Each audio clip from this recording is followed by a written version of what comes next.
What's up, everybody? Really appreciate you for jumping in.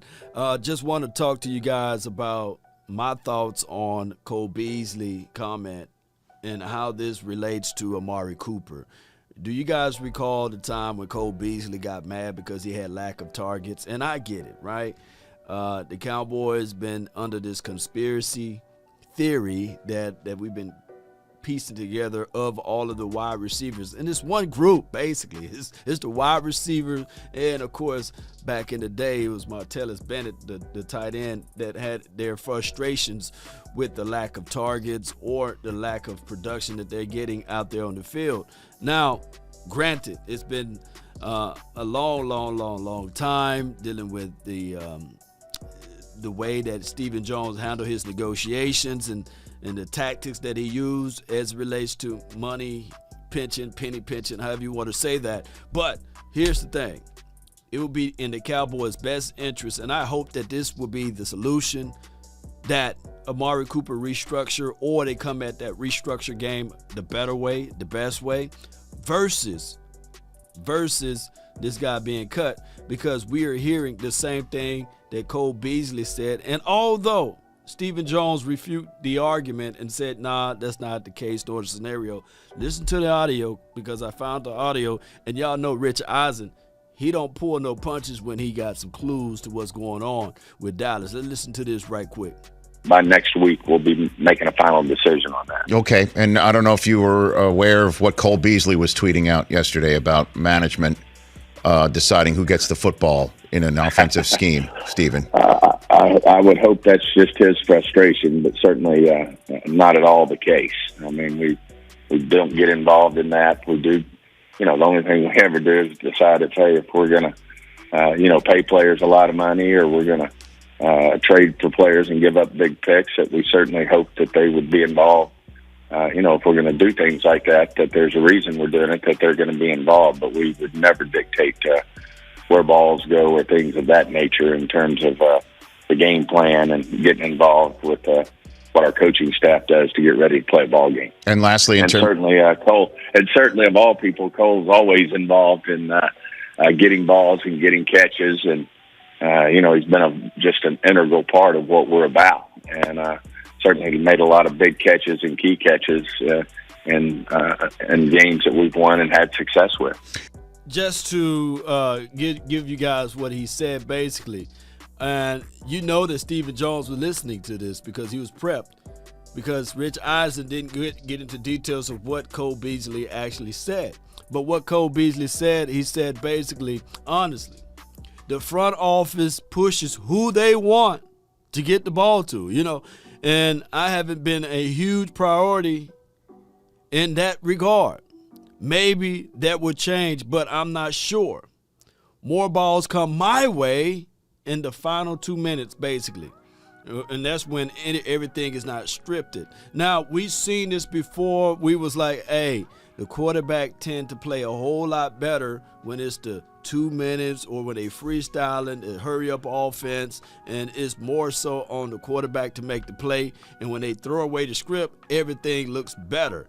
Dak Prescott looks like he's a whole different quarterback. And I'm not trying to sit here and say that Dak Prescott is faultless at this. No, don't get it twisted, Cowboy Nation. Yes, Dak Prescott, he got to play that script a whole lot better. But neither here nor there.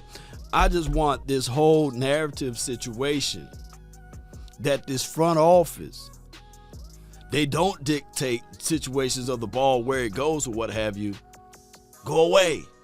In the best way that can happen, because we all love this team and we hate hearing this type of information. And of course, this tweet in that episode happened years ago when Cole Beasley was on his contract year, right, with the Cowboys, and I for dog sure know everybody knew that they was going to get rid of Cole Beasley after he made that statement. It was just impossible. The best thing going for Amari Cooper is he's silent. He's not talking about this. He keeping everything hush-hush to himself. He's not on Twitter. He don't tweet a lot anyhow. And the only time that he spoke out against it, was when he went on 105.3 The Fan. and he had a weekly show with them. If he never went on that show or that episode on 105.3 The Fan, we would never know of this. We would never know of this.